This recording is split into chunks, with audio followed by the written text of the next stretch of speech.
Bora lá então, pessoal, terceira e última parte dos vídeos sobre nazismo e fascismo. Lembrando que o contexto geral do Entre Guerras ainda vai ser objeto de outros vídeos, me aguentem. Então nós vamos pegar agora especificamente o processo de constituição do antissemitismo até chegar ao Holocausto. Vamos falar um pouco sobre a propaganda nazifascista e vamos falar sobre o expansionismo territorial. Bora lá então. O antissemitismo, dê uma olhadinha nessas imagens, olha a figura ali do que era a propaganda, a construção a partir da propaganda da figura do judeu. Alguns elementos, primeiro o próprio tipo físico, a ideia do judeu sempre como um indivíduo carrancudo, feio, assustador, né? E essa figura do judeu, aqui são cartazes de filmes ou de propaganda nazista, percebam, muitas vezes ele está associado, olha aqui no braço dessa figura do judeu aqui embaixo, a figura do comunismo. Então você tem sempre uma associação quase que mecânica entre comunismo ou bolchevismo, como também se dizia, né? Então está aqui misturada a estrela de Davi, a foice e o martelo. E aí, lá, vamos voltar ao primeiro vídeo, aquilo que eu mencionava da apropriação dos símbolos. Para quem usa aquele brochezinho lá que refuta todo o professor de história. Porque aparece a foice e o martelo, separados, inclusive, então tinha uma simbologia de separá-los, mas o nazista estava muito consciente do que significava para ele a figura do comunismo e o que era o símbolo, ele vai associar a estrela de Davi, que é o símbolo da religião judaica. E ali nesse cartaz aqui, esse almen, então, associado à figura da morte também. E embaixo, aqui nesse cartaz também, além da foice e do martelo, você tem uma pepita de ouro na mão, e aí a figura da avareza, da concentração de riqueza, do judeu como um indivíduo que só pensa no ganho material, e que este ganho material ele ocorre em prejuízo da nação. O judeu enriquece enquanto a nação empobrece, que é o que teria acontecido na Primeira Guerra Mundial, em que a Alemanha saiu empobrecida, pauperizada, e os judeus enriqueceram. Judeus que estavam na Alemanha, inclusive, portanto, eles eram traidores da pátria. Então, uma coisa vai se somando à outra, e aqui, então, nós temos ali esses cartazes para dar uma ideia, ainda que muito superficial, de uma construção constante de um ódio à figura do judeu a partir de uma invenção de um tipo físico, de uma série de valores, mas que vão pegar, vão funcionar. E isto vai levando aos poucos a uma ampliação gradual. Então, da propaganda se passa, sobretudo quando os nazistas viram governo, a ações mais práticas em relação aos judeus. A primeira delas é a sua identificação. Aqui tem, por exemplo, a marquise de uma loja, de uma vitrine, perdão, uma vitrine de uma loja, ali identificada como Yud, e a estrela de Davi, judeu. Então, gradualmente, se você primeiro cria esse tipo aqui, associado ao comunismo, ao que se crê ser comunismo, à morte, a tudo que há de pior, você primeiro constrói a imagem negativa, depois você associa a imagem negativa aos indivíduos que realmente existem. Então está ali uma vitrine, ó, isto aqui é a vitrine de um judeu, e aí você associa aos cartazes e gradualmente, então as pessoas, os estabelecimentos, os profissionais identificados desta maneira passam a ser objeto de medo, passam a ser objeto de rejeição, passam a ser objeto de combate em relação, por parte de outros não judeus, porque foram gradualmente cooptados por esta propaganda antissemita. E isto vai, como eu dizia, num crescente. Então, num dado momento, ainda nos anos 30, 1934 ou 35, talvez 36, meados dos anos 30, ocorre um evento marcante, de fato é um marco de divisão, que é a chamada Noite dos Cristais. O que acontece? Numa data específica, que não é necessário lembrar do dia, do ponto de vista de quem está pensando num vestibular ou num Enem. Não que seja uma data que não mereça ser lembrada, vamos ter cuidado, né? Mas aqui eu estou falando para quem está pensando em vestibular ou Enem. Então não precisa decorar a data, o vestibular, o Enem não vai pedir a data, mas eventualmente ele fala nesse evento, o que foi a Noite dos Cristais. Já com um largo contexto de rejeição, de aversão aos judeus, você tem uma noite em que diversas dessas lojas, desses estabelecimentos identificados como sendo de judeus, foram atacados, um ataque combinado e ao mesmo tempo, na mesma noite, portanto, as lojas foram quebradas, foram incendiadas, foram saqueadas, e não só lojas, como também templos judaicos. O templo judaico, o nome é sinagoga, tal como o templo cristão é igreja, o templo muçulmano é mesquita, o templo judaico, o templo judeu é sinagoga. Então aqui nós temos três imagens aqui, duas imagens aqui, uma abaixo da outra, que são sinagogas destruídas, incendiadas, e aqui de uma loja também de judeu, com a sua vitrine apedrejada. Então, você passa da propaganda para a identificação. Você passa da identificação para a agressão dos identificados. Uma vez esses identificados já vítima de agressão, já não é digno de grande impressão, de grande impacto, que esses indivíduos eles sejam cada vez mais restringidos nos seus direitos. Então, gradualmente, os judeus na Alemanha, ainda antes mesmo da Noite dos Cristais, eles começam a perder direitos de cidadania. Eles não podem mais exercer algumas profissões, eles não podem casar com não-judeus, eles não podem isso, eles não podem aquilo. E aí uma das grandes e marcantes restrições é quando, num dado momento,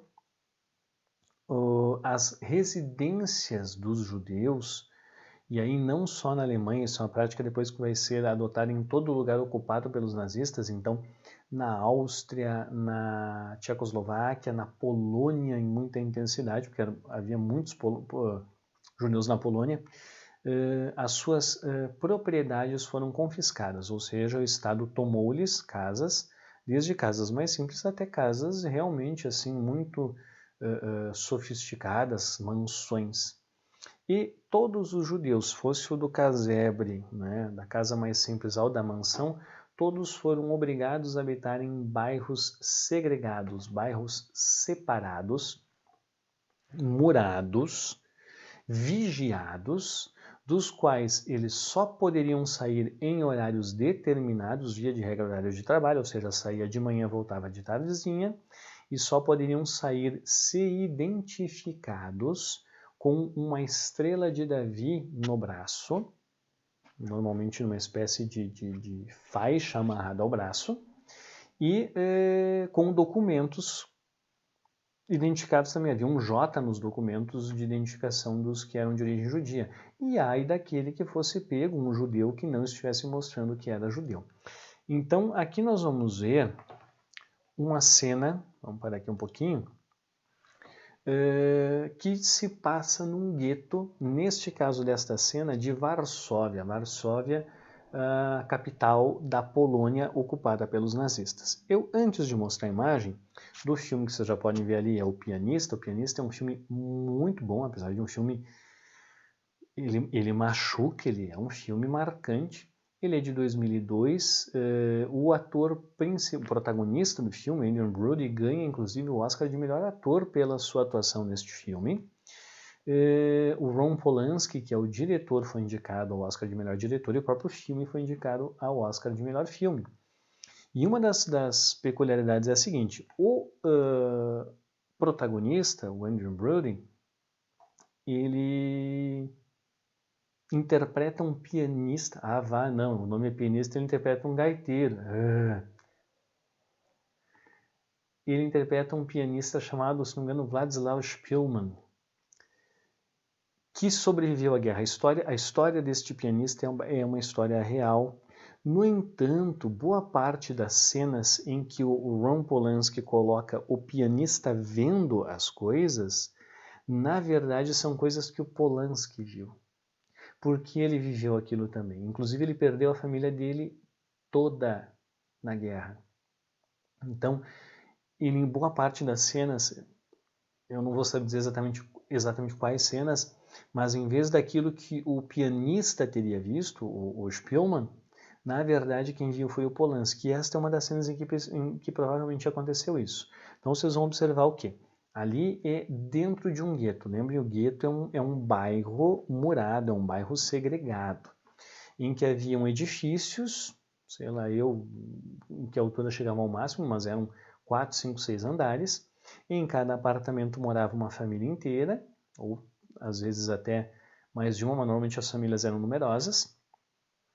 E com certa frequência à noite, os guardas, os policiais, as forças militares nazistas faziam batidas, né, ações nesses guetos, literalmente para amedrontar. Então, quando eles chegavam, as famílias fingiam que já estavam dormindo. Chegavam, né, no portão do gueto, entrava lá um grupo armado e de carro, então as luzes se apagavam. É o que vocês vão ver agora. Então vocês vão perceber que as luzes estavam todas acesas e vão continuar, todas apagadas e vão continuar apagadas. Só vai aparecer essa luz ali que está aparecendo nessa imagem que vocês estão vendo, que é do apartamento onde entra um grupo de soldados nazistas. E quem está do outro lado observando é a família do pianista. Vamos dar uma olhadinha, e obviamente eu vou preencher o saco de vocês descrevendo a cena a partir dessa explicação. Então, chega um grupo de nazistas numa família que estava com as luzes todas apagadas. Nota que eles estavam jantando, eles apagaram as luzes ali, mas eles estavam jantando. Do outro lado, no mesmo andar, na mesma altura do andar, a família do pianista. Então chega um grupo de nazistas lá, de soldados, e mandam todos levantarem. Quando eles dão a ordem, todos levantam, exceto um senhor, que é cadeirante. E o guarda diz de novo, levanta! E o cara, obviamente, não levanta. E diante disso, ele dá ordem aos outros soldados. Joguem ele. E é isso que acontece. O senhor é jogado da janela. Os outros que assistem isso entram em desespero. O restante da família é levado para a rua do gueto, uma das ruas do gueto, e são, de maneira muito sádica, muito cruel, executados, são mandados correr e são alvejados, são baleados pelos nazistas, que faziam isso a título de divertimento e, sobretudo, de amedrontamento da população. Ali está o muro do gueto, percebam? Então tem um ainda querendo fugir, que também é alvejado. Esse aí, o ator Andrew Brody, que interpreta a figura do pianista, e após esta barbárie, os nazistas vão embora, inclusive passam por cima ali de alguém que não está morto ainda.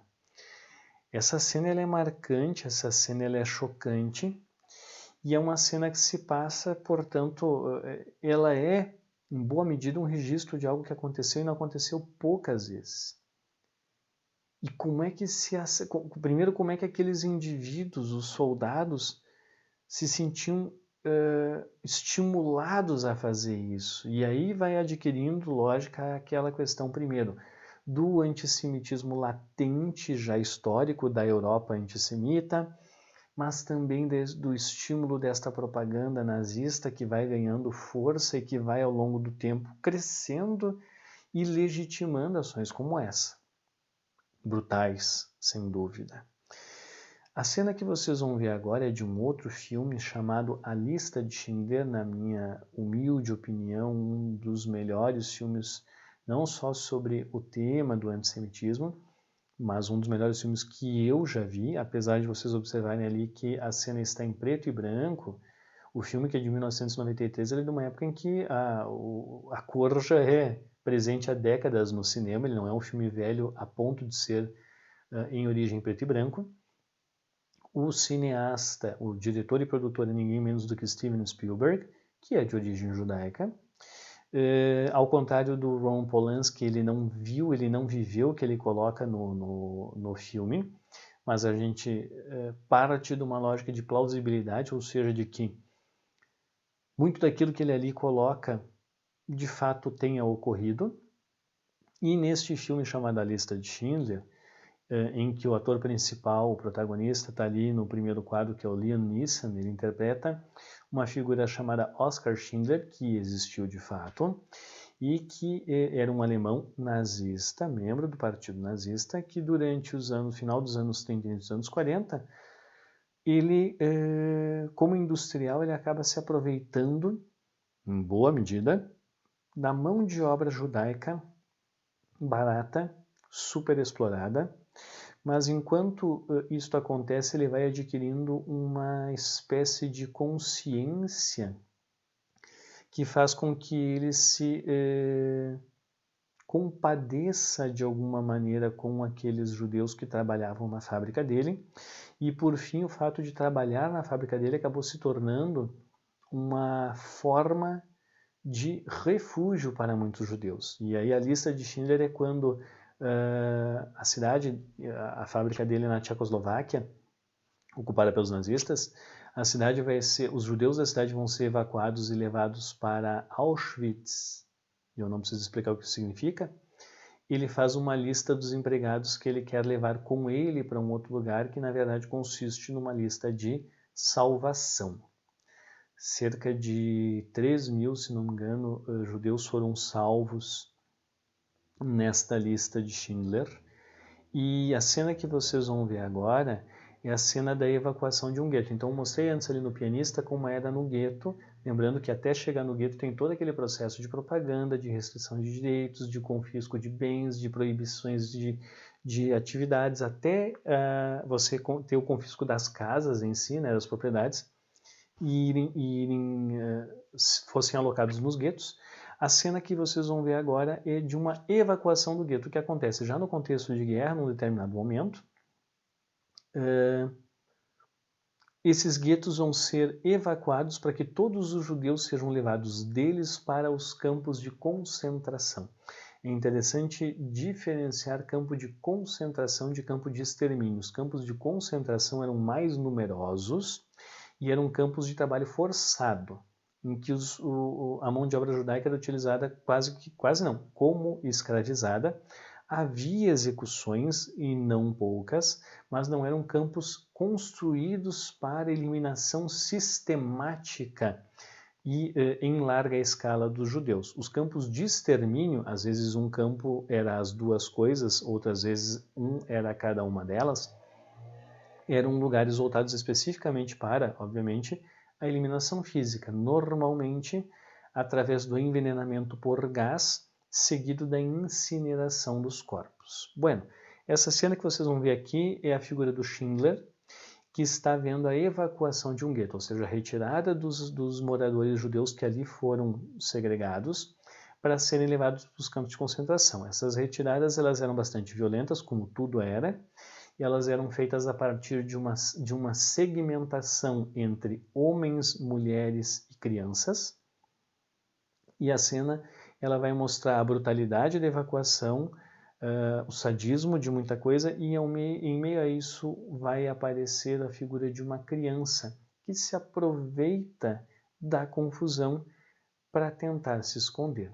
Vejamos então a cena de Schindler vendo a evacuação do gueto. Ali as ruas do gueto, semelhantes àquela que eu mostrei no vídeo anterior. Bem aqui no quadro central, olhem aqui a figura da criança. Esse filme, apesar de preto e branco, ele tem alguns momentos em que aparece alguma cor e não por acaso. É um jogo, é uma jogada do cineasta Steven Spielberg. E uma das cenas em que aparece cor é, em algum momento, a cor do vestido dessa menina. Você percebe em algum momento que esse vestido ele é vermelho. Aqui nessa imagem que eu estou usando, como ela é retirada do YouTube, a qualidade não é das melhores, não aparece muito bem, agora dá para ver com mais clareza o vermelho do vestido dela. E isso vai ter um caráter muito importante depois no filme. Sabe por quê?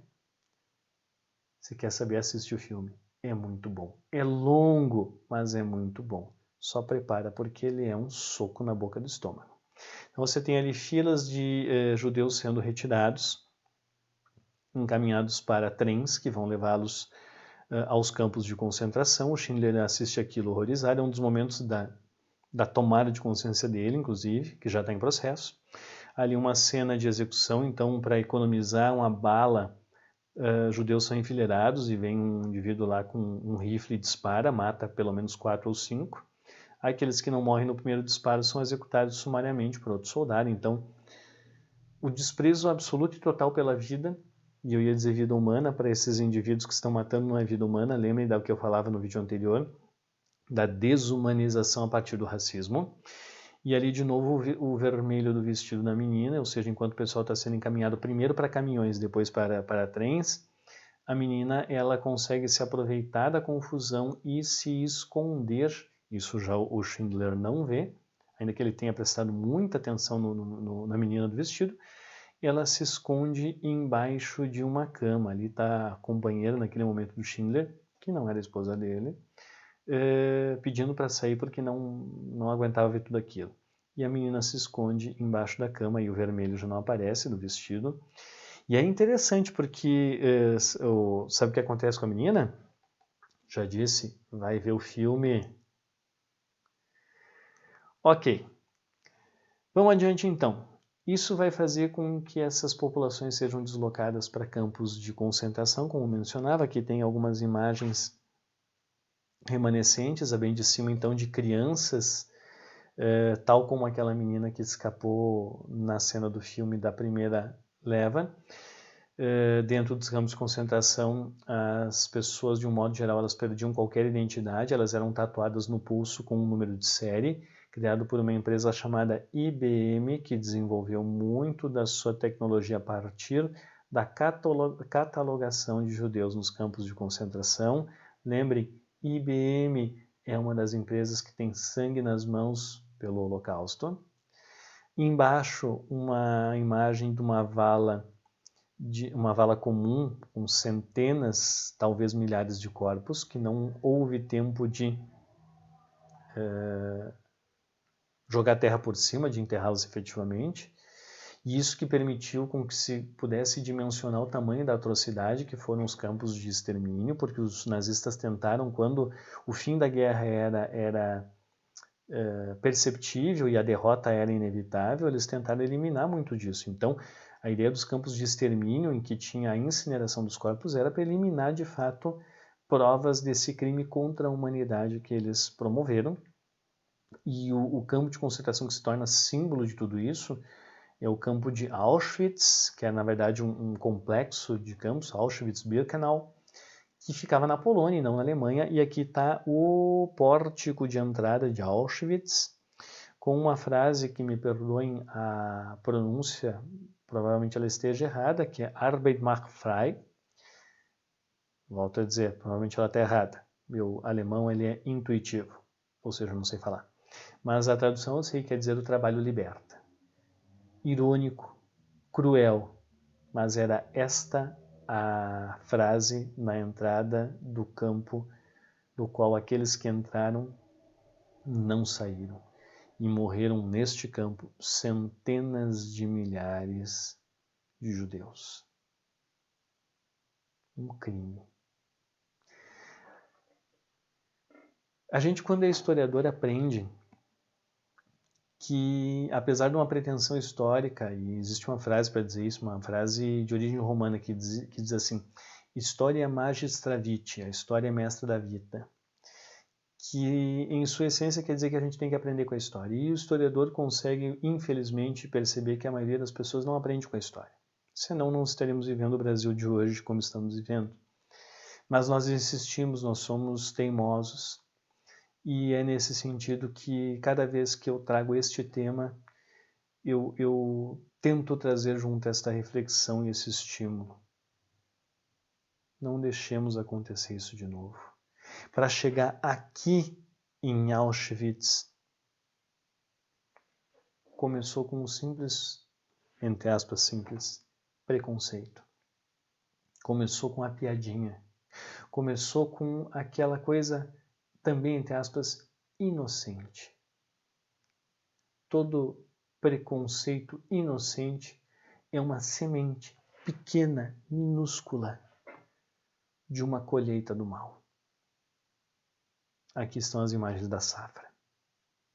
Não sejam vocês, não sejamos nós, os semeadores de uma safra como essa. os semeadores de tal colheita maldita.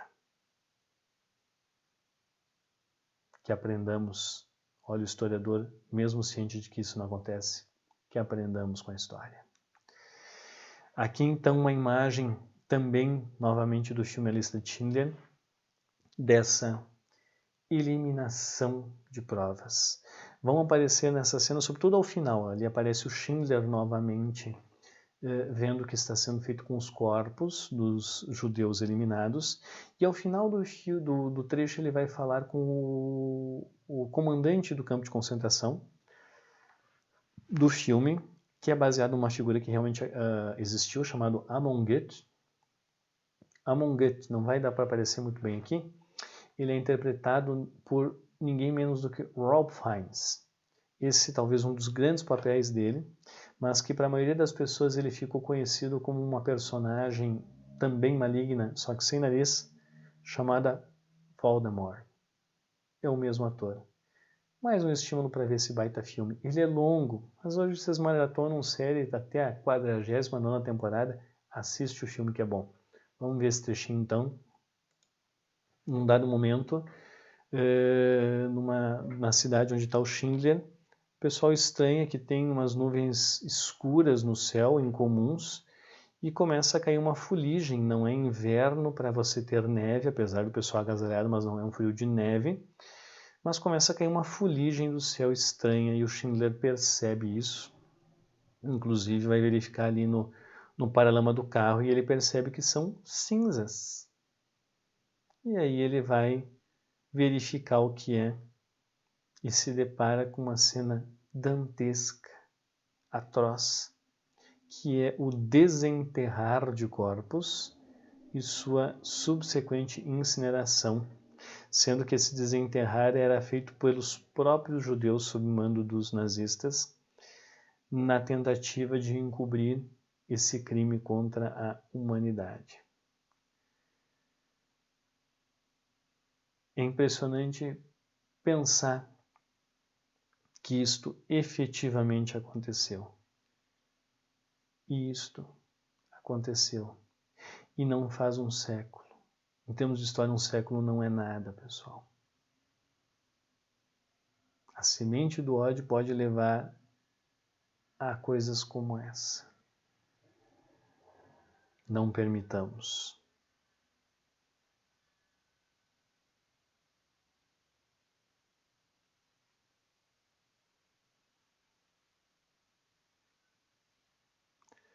Em meio à barbárie e insanidade, e ali os carros de mão levando os corpos para serem incinerados, estão ali então Amon Goeth e o Schindler conversando, sendo que o Schindler vai perguntar para o Amon Goeth o que ali se passa. Então, tudo isso teve como um dos elementos fundamentais para acontecer a figura da propaganda. A propaganda ajudou a consolidar um ódio e um preconceito latentes, ajudou a fazer do racismo algo presente na sociedade alemã. E esta propaganda ela foi inspirada em modelos de propaganda comercial. De fato, os pensadores da propaganda nazista foram buscar modelos na propaganda comercial norte-americana da década de 20, percebendo o quão eficiente ela era. Só que em vez de vender um produto para consumo, foram vender uma ideologia, foram vender um projeto de nação. Mas a lógica era a mesma. Aqui nós temos algumas imagens, então, desta propaganda. Via de regra, como eu mencionei no vídeo anterior, pensem que a imagem em movimento, seja ela filme, televisão não existe ainda, mas ela é incomum. Então, os grandes veículos de propaganda fazem uso de imagens como fotografia e do rádio. Então, a eloquência de figuras como Hitler conta muito, e imagens como essas aqui que eu estou projetando para vocês também, que circulavam em revistas, que circulavam em materiais impressos, não só na Alemanha, mas pelo mundo. E aí mostram o quê? A figura aqui do Führer com grande apoio popular, então percebam em primeiro plano a figura do líder e uma multidão atrás. A figura da organização, ou seja, uma Alemanha que saiu derrotada da guerra, era uma Alemanha absolutamente organizada, e essa ideia de organização militar remete à ideia de eficiência, ainda que não tenha nada a ver uma coisa com a outra, mas as pessoas acabam projetando isso. A figura da onipresença da suástica, então onde você observa qualquer uma dessas imagens, a suástica está não só presente, mas em todos os lugares presente, o tempo inteiro presente, e isso fica impregnado na cabeça das pessoas. Isso tem realmente um caráter de mexer com o subconsciente das pessoas. Aquela imagem, ela grava no fundo da cabeça, entre aspas, dessas pessoas que acabam assistindo isso. O grande articulador, pensador, né, desta estratégia de propaganda é esta figura nesta foto em preto e branco, que era ninguém menos do que Joseph Goebbels. Goebbels era também parte da cúpula nazista, estava ali juntinho com Hitler, e é o cara que vai bolar estas formas de cooptação de boa parte da sociedade alemã. Aqui mais dois cartazes, o mais acima aqui então de uma menina, uma espécie de bandeirante, com uma latinha na mão de arrecadação ali, então para moedas ou notas, mas enfim, com né, um orifício ali na latinha para recebimento.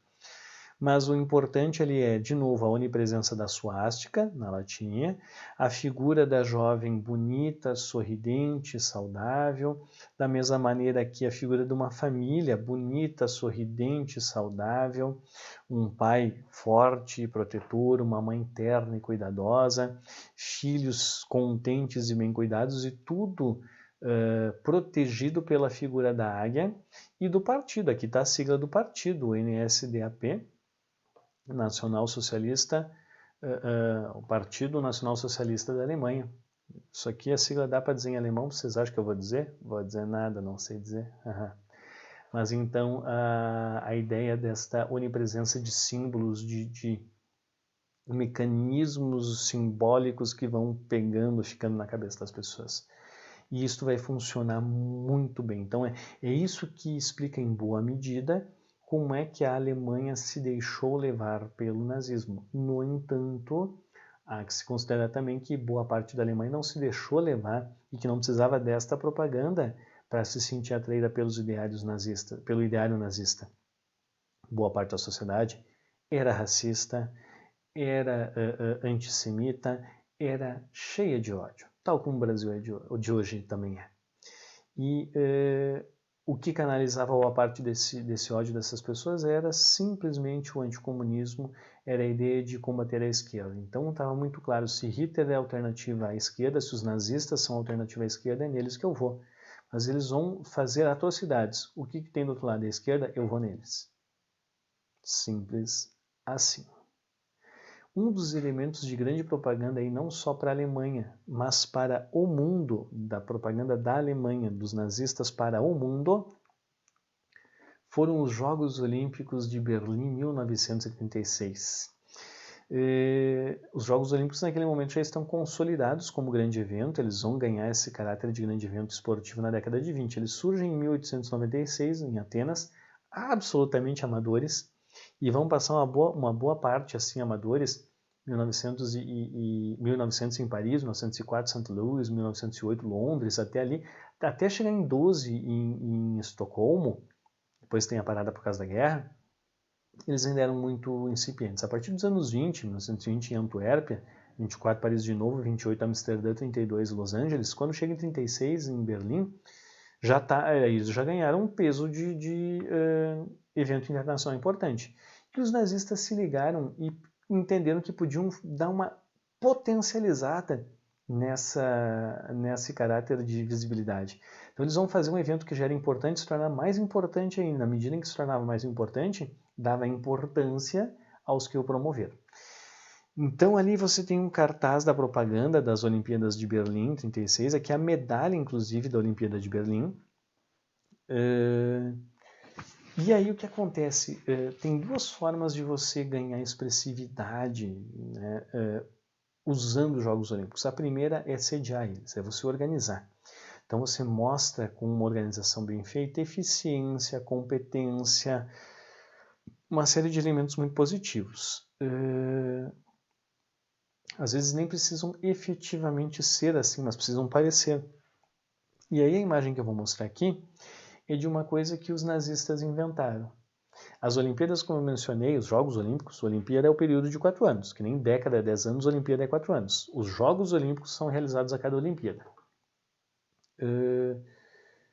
Em 1896, na primeira, em Atenas, tudo muito incipiente. A primeira vez que se teve assim uma cerimônia mais elaborada foi em 1928, em Amsterdã, quando pela primeira vez se acendeu uma pira olímpica. Até então não tinha, já tinha tido quase 10 edições olímpicas de Jogos Olímpicos, não tinha a ideia da pira olímpica, que hoje é básica em todos os Jogos.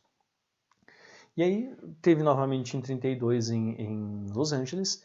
Quando chegou em 36 em Berlim, a galera da propaganda nazista, não sei se diretamente o Goebbels, mas provavelmente isso teve participação dele, teve uma ideia de fazer com que o fogo da pira olímpica fosse acendido em Olímpia, berço dos Jogos Olímpicos da Antiguidade, e que fosse levado de mão em mão por revezamento de atletas até chegar em Berlim no dia e na hora do início das Olimpíadas. E deu certo. A ideia da tocha olímpica é nazista. E impressionou o mundo naquela época. E aquela cineasta que eu falei lá no vídeo anterior, Leni Riefenstahl, gravou isso. É o que a gente vai ver aqui em alguns trechos de um videozinho sobre a abertura da então 11ª Olimpíada, os Jogos Olímpicos, onde ali menciona 100 mil pessoas no Estádio Olímpico de Berlim, ali a tocha já chegando na cidade de Berlim. Tem o vídeo da Leni Riefenstahl parte desde de Olímpia, inclusive, faz uma sobreposição de imagens, bandeiras, cidades, para a época um espetáculo de filme. Então está ali chegando a tocha olímpica à cidade de Berlim. Na abertura dos jogos, o chefe de Estado, então, o Führer, ali sendo ovacionado. Isso é uma propaganda, imagina, o mundo inteiro viu isso. Não como a gente vê hoje ao vivo na TV, mas essas imagens chegaram. Aí você tem o desfile das delegações, conforme protocolo, né? Então ali a delegação da Grã-Bretanha, vai ter a delegação da Itália, Itália fascista, saudação fascista, inclusive. O Japão, não por acaso, são mostrados os 3 ali que são os países do eixo. A gente vai falar isso depois. Delegações menores, enfim, mas de um modo geral, aquilo que é próprio de uma abertura de Olimpíada. Vejam que é tudo muito militarizado, mas isso não é só da Alemanha na época. Era próprio das aberturas de Olimpíadas os atletas meio que marcharem mesmo, muito organizadamente, até que chega a delegação da Alemanha, está lá a figura do Führer presente assistindo os seus atletas, marchando como se fossem soldados. Ele faz um dos seus discursos muito eloquentes, ainda consciente que essas imagens vão circular o mundo, né? Você imagina? E uma vez feito o discurso e aberto oficialmente os Jogos Olímpicos, você tem então entrando triunfalmente no Estádio Olímpico de Berlim a tocha olímpica acesa lá em Olímpia e revezada de mão em mão até chegar no horário previsto. Então, imagina a propaganda para o mundo de uma celebração de Jogos Olímpicos com tamanha organização, tamanha precisão, tamanha eficiência por uma nação que há pouco tempo estava derrotada na guerra. Então chega ali o atleta alemão, acende a pira olímpica e o mundo assiste a essa cena impressionado. Ali agora tem o juramento dos atletas. Então a propaganda era fundamental, mas como eu disse para vocês, tinha 2 formas dentro dos Jogos Olímpicos até hoje de você mostrar expressividade, eficiência de usar como propaganda. Primeiro é organizar, e os nazistas deram um show de organização para aquela época. Foi de fato a maior e mais importante edição dos Jogos Olímpicos até então. A outra forma é ganhar os Jogos Olímpicos. Como você ganha, já que são várias modalidades, você ganha a maioria delas e você tem, consequentemente, o maior número de medalhas de ouro, mas é importante ganhar as principais. E, de um modo geral, é considerada a cereja do bolo, a mais nobre de todas as provas numa Olimpíada até hoje, os 100 metros rasos. Dentro das provas olímpicas, o atletismo são as provas mais tradicionais, dentro do atletismo, os 100 metros rasos. E Berlim assistiu à eficiência, à capacidade nazista, aquilo que iria ao encontro do lema, o lema olímpico em latim é Citius Altius Fortius, mais rápido, mais alto, mais forte. E os nazistas mostraram que, pelo menos o mais rápido, era um negro norte-americano chamado Jesse Owens. Está ali ele correndo e ele ganha os 100 metros rasos e a medalha de ouro, está ali ele no pódio. Eu não sei dizer se aquele pódio em que ele está é desta prova dos 100 metros rasos, porque ele ganhou 4 medalhas de ouro. E com isso ele, obviamente, ajudou a questionar o mito da superioridade ariana. Hoje, olhando de hoje, o que o Jesse Owens fez foi algo absurdamente importante. Mas naquele momento não foi tanto. Por incrível que pareça, isto não abala de maneira importante a confiança na ideia de uma raça ariana superior. Não há nenhum impacto, ninguém saiu daquela Olimpíada pensando, de fato os arianos não são superiores, sobretudo os próprios arianos, que assim se achavam. E outro elemento importantíssimo, na hora de voltar para casa, a delegação norte-americana voltando para casa de navio, Jesse Owens, ganhador de 4 medalhas de ouro, recorde mundial, dono da medalha de ouro da mais importante prova dos Jogos Olímpicos, voltou segregado dos atletas brancos, como todos os outros negros da delegação. Isso não lhe colocou em condição de igualdade sequer com os brancos norte-americanos. Por que eu estou explicando isso? Porque esse racismo odioso, nojento, desprezível, não era exclusividade dos nazistas. Vamos adiante então, pessoal. Falamos então do antissemitismo, falamos da propaganda, vamos falar rapidamente agora do expansionismo territorial. É importante entender que o nazifascismo, os regimes nazista e fascista, eles são ao mesmo tempo o resultado da Primeira Guerra Mundial e eles vão ser causa da Segunda. Por quê? Eles eram resultado daquela condição estrutural que eu mencionei lá no vídeo da Primeira Guerra, você não viu? Vai ver. Em que Alemanha e Itália, de certa maneira, largam atrasados na corrida do capitalismo industrial para ser potência, e isso faz com que eles tenham problemas estruturais. Né? De um modo geral, uma vez no poder, os governos nazifascistas conseguem, de fato, reduzir problemas sociais próprios das crises econômicas que os países que eles se verificaram, né, na Itália e na Alemanha, os problemas sociais que neles estavam presentes. Por que isto acontece num primeiro momento? Porque eles vão ser muito bem financiados. O risco de uma ascensão do comunismo nestes países faz com que, mesmo abalados economicamente, Inglaterra, França e Estados Unidos procurem dar suporte econômico às alternativas ao comunismo. E, uma vez no poder, vão continuar estimulando esses governos a serem bem-sucedidos, de maneira a não deixar brecha para um crescimento de correntes de esquerda, sobretudo de correntes comunistas, porque, do outro lado, a União Soviética também estava botando estímulo econômico nos partidos comunistas, né?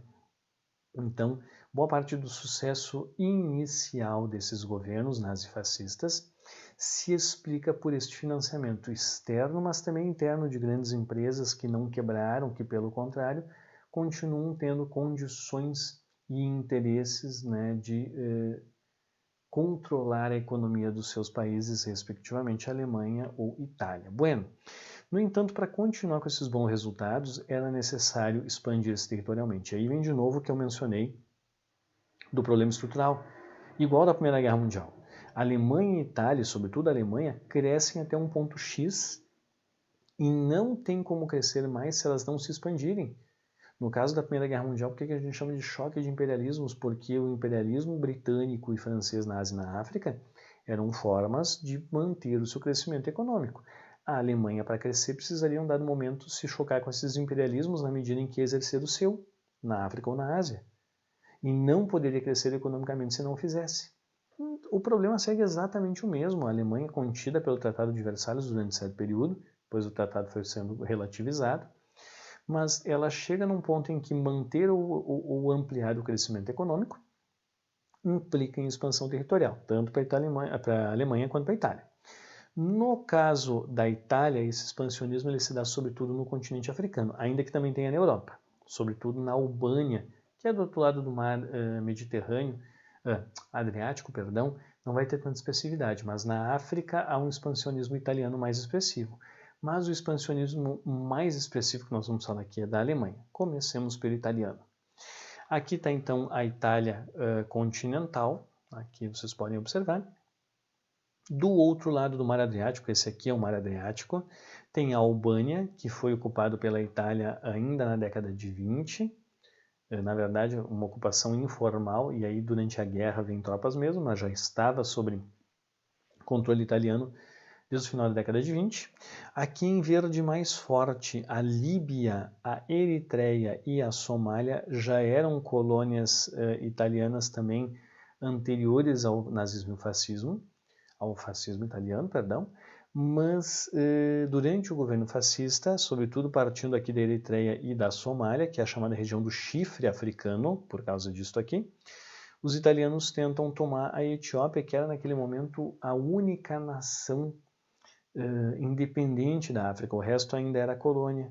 Onde é que está a importância desse ato? Sobretudo porque quando ele ocorre, a Etiópia, como país soberano, ela recorre à Liga das Nações, ela vai dizer, olha, a gente não é colônia, isso não pode acontecer. Lembrem, a Liga das Nações é uma das únicas coisas, a única dos 14 pontos de Wilson, que é aprovada lá na Conferência de Versalhes, e era uma espécie de ONU para tentar não permitir que houvessem novamente conflitos armados de grande proporção no mundo.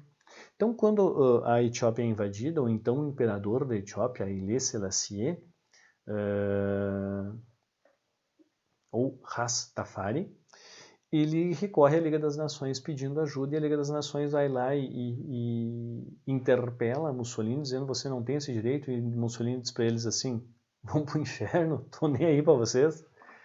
Então é o primeiro evento que demonstra o fracasso da Liga das Nações, e essa é a importância. Mais do que a ação de expansão da Itália em si, é ali que se mostra o quão inoperante é a Liga das Nações, porque ela não tem meios para se impor, ela vai mandar uma carta de desagravo, uma nota de repúdio, comum isso, para Mussolini, que vai dar risada e vai seguir na sua política expansionista. Ainda que, para tomar a Etiópia, que era um país da África, que era um país em tese tecnologicamente atrasado em relação aos europeus, os italianos que acreditavam ter uma vitória rápida e fácil demoraram muito mais do que pretendiam e sofreram muito mais do que pretendiam para tomar a Etiópia. Então, a ocupação da Etiópia, de um lado, mostra o fracasso da Liga das Nações, e do outro, o caráter meio frágil da Itália enquanto potência militar. Isso vai fazer grande diferença na Segunda Guerra Mundial. No caso da Alemanha, essa expansão ela vai ter momentos distintos. O primeiro momento, vamos observar aqui um mapinha, esse é o mapa da Alemanha pós-guerra, pós-Primeira Guerra Mundial. Essa região aqui ao oeste da Alemanha, quase na fronteira com a França, a Bélgica e a Holanda, essa região é chamada de Renânia. Renânia porque aqui passa, né, vai desaguar aqui na região do Mar do Norte, passa o rio Reno, que é uma das grandes artérias, digamos assim, fluviais da Europa, junto com o rio Danúbio. O rio Danúbio vai passar nessa região aqui, da Áustria, da Hungria. Mas o rio Reno ele é de importância fundamental para a economia europeia. E essa região da Renânia, Desculpa, acho que ele não deságua aqui no Mar do Norte pela Holanda, mas sim aqui por Hamburgo. Agora me falha a memória, o mapa fluvial da Europa não me está muito bem na cabeça. É madrugada, tá frio, fazendo 2 graus. Mas isso não é desculpa. Então, essa região, pelo Tratado de Versalhes, de fronteira com a França, ela tinha que ser desmilitarizada. O que isso significa? Que mesmo sendo a Alemanha, né, uma região que foi perdida pela Alemanha, mas não podia ter força militar alemã. Então é um território alemão sem soberania alemã, o que é na prática uma humilhação. Os nazistas, quando tomam o poder, uma das primeiras coisas que eles fazem é remilitarizar a Renânia, ou seja, dizer aqui quem manda e quem vai ter força militar somos nós. Isso vai ter um impacto simbólico muito grande na Alemanha, vai ter um resgate do orgulho nacional, na medida em que a primeira contestação aberta e efetiva da Alemanha ao Tratado de Versalhes. O Tratado de Versalhes dizia até categoricamente, não pode. Os nazistas vão lá e passam por cima do tratado. Há, porém, um negócio chamado política de apaziguamento, que nós vamos ver em vídeo posterior, mas que, em resumo, é a prática da França e da Inglaterra de tolerarem o gradual não obedecimento da Alemanha ao Tratado de Versalhes como forma de contrapor um possível crescimento comunista no continente europeu. Então, o que eles pensavam? Melhor uma Alemanha nazista forte do que uma Alemanha nazista enfraquecida, suscetível à influência comunista, algum golpe comunista, alguma revolução, qualquer coisa do tipo. Então, era preferível, na perspectiva da Inglaterra e da França, tolerar desrespeitos ao Tratado de Versalhes do que partir para um confronto com a Alemanha e enfraquecê-la de maneira a torná-la suscetível ao comunismo. Por isso, política de apaziguamento.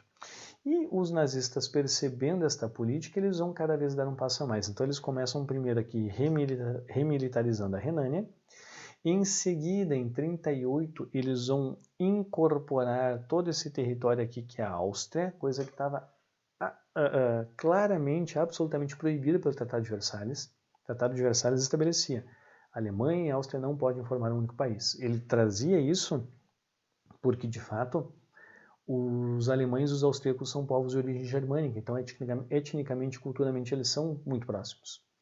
E a Áustria é uma nação importante, é industrializada, é economicamente expressiva, então se sabia que uma união entre essas duas nações elevaria a capacidade alemã, e o Tratado de Versalhes tinha por finalidade justamente conter essa capacidade. Poderia ter sido um momento para a guerra. Não foi. Política de apaziguamento de novo. Em seguida, os nazistas, percebendo que esta expansão territorial, e a Áustria, por exemplo, tem grandes parques industriais, tudo isso passa a contar para os nazistas, eles vão incorporar essas regiões aqui, que elas estão nesse tom meio vermelho ou marrom, bordô, sei lá eu que cor é isso aqui, mas são os chamados Sudetos. Sudetos eram regiões de fronteira da Tchecoslováquia, antiga Tchecoslováquia, hoje não existe mais, é a Tchequia e a Eslováquia, mas da antiga Tchecoslováquia, em que havia um predomínio, ou uma expressiva, ao menos, população de origem alemã. Então, dentro do discurso nacionalista, onde tem alemão é a Alemanha, os nazistas vão lá e incorporam essa região. O governo tcheco da Tchecoslováquia, inclusive, protesta na Liga das Nações. Não precisa explicar, né? E em seguida, depois de anexar a região dos Sudetos, os nazistas incorporam toda a Tchecoslováquia. Então, aqui, ó, agora listrada aqui a região dos Sudetos.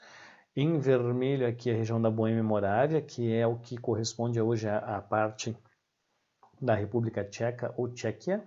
E aqui um pedaço da Eslováquia, sendo que a Eslováquia ela ainda vai ser, após a ocupação, ela vai ser parte dela também anexada pela Hungria e um pequeno pedaço pela Polônia. Então, o que se explica? A expansão territorial por causa da teoria do espaço vital. Lembrem do início do vídeo anterior. Ideologicamente, sim, na prática é a ocupação de terras necessárias para manutenção e ampliação do desenvolvimento econômico capitalista alemão. Se isto não acontecesse, não havia como crescer. Era uma necessidade estrutural. E aí vai entrar nesse bolo quem? O Japão. O Japão que eu não tinha falado até agora. Que tem as mesmas características. É uma nação que se industrializou ao final do século XIX, entrou depois, então, na segunda Revolução Industrial, e que, por esta razão, vai ter que correr atrás, tal como a Alemanha, tal como a Itália. No caso alemão, que não está no continente europeu, esse expansionismo ele vai se dar em termos territoriais, né? Dentro do continente asiático, sobretudo em detrimento de territórios da China, primeiro na Coreia. Aqui a Coreia, a Península Coreana, já está ocupada pelos japoneses desde 1910. Depois aqui a região da Manchúria, que é limítrofe com a Coreia e é da China, e boa parte do leste chinês vai sendo gradualmente ocupada pelos japoneses, de maneira brutal, inclusive. Os japoneses são muito cruéis nas suas políticas de ocupação e de dominação territorial e populacional. E depois de ocupar boa parte dessa área aqui, e a estratégia do Japão era basicamente essa, era ocupar as áreas mais próximas de terra, para a partir dali conseguir os recursos necessários para ocupar o que eles realmente queriam, que é o mar, que é isso aqui, o Oceano Pacífico. E o ponto estratégico no Oceano Pacífico é aquele arquipélago de origem vulcânica que está bem no meio dele, chamado Havaí. Só que alguém já tinha ocupado. Essa história a gente fala depois. Mas é importante entender então que o Japão também tem uma política expansionista por uma defasagem estrutural igual à Alemanha, igual à Itália. Isso vai fazer com que eles se aproximem. Mas não só isso. Vamos entender por que o Japão se aproxima da Alemanha e da Itália, porque ele também é um país totalitário nesse contexto, não tanto quanto os nazifascistas e os stalinistas. Até às vezes ele aparece como totalitário, por isso que eu estou colocando ele aqui como totalitário. Porque se fala no conjunto, assim, os regimes totalitários são os países do eixo. O Japão, ele se encaixa tanto assim, mas ele acaba genericamente entrando no bolo porque ele é parte da aliança com a Alemanha e com a Itália, por isso. E o que permite colocar nesse bolo, entre aspas? Porque ele era expansionista e, consequentemente, imperialista, ou seja, o domínio político das áreas em que ele ocupava. Ele possuía um líder também cultuado, mas lembrem que eu falava no culto ao líder, só que nesse caso japonês é a figura do imperador, que era tido como um deus, inclusive. Um dos grandes impactos do final da Segunda Guerra Mundial foi o imperador Hirohito publicamente declarar que não era um deus. Hoje ainda existe imperador no Japão, mas é uma figura meramente simbólica. O imperador Naruhito hoje, o Hirohito morre em 89, aí assume o filho dele, que é o Akihito, fica até pouco tempo atrás e aí assume o filho do Akihito, que é o Naruhito. Aí você tem o fato do Japão também ser militarista, profundamente militarista, isto em todos os países do eixo, né, Alemanha, Itália e Japão, é importante não apenas como forma de expandir-se territorialmente, mas porque a própria indústria bélica é um dos elementos que alimenta o dinamismo econômico, então uma coisa ajuda a outra. E por fim, o Japão era extremamente racista. Para nós ocidentais, nós não conseguimos perceber as nuances de diferença entre japoneses, chineses, coreanos e outras nacionalidades, mas eles enxergam muito claramente essas diferenças entre si. E o Japão, durante muito tempo, estabeleceu a ideia de que a raça nipônica era uma raça superior e, diante das raças tidas como inferiores, eles cometeram, de fato, verdadeiras atrocidades. Algo que até hoje faz com que as relações entre Japão e Coreia, Japão e China, Japão e Indonésia, Japão e Filipinas sejam relações muito delicadas. Mesmo o Japão, desde o final da Segunda Guerra Mundial, sendo um país pacífico, né, com uma postura bastante diferente, mas as feridas da ocupação japonesa são profundas e algumas cicatrizes ainda não fecharam porque foram processos muito violentos, muito mesmo, fundamentados pela perspectiva racista. Tá?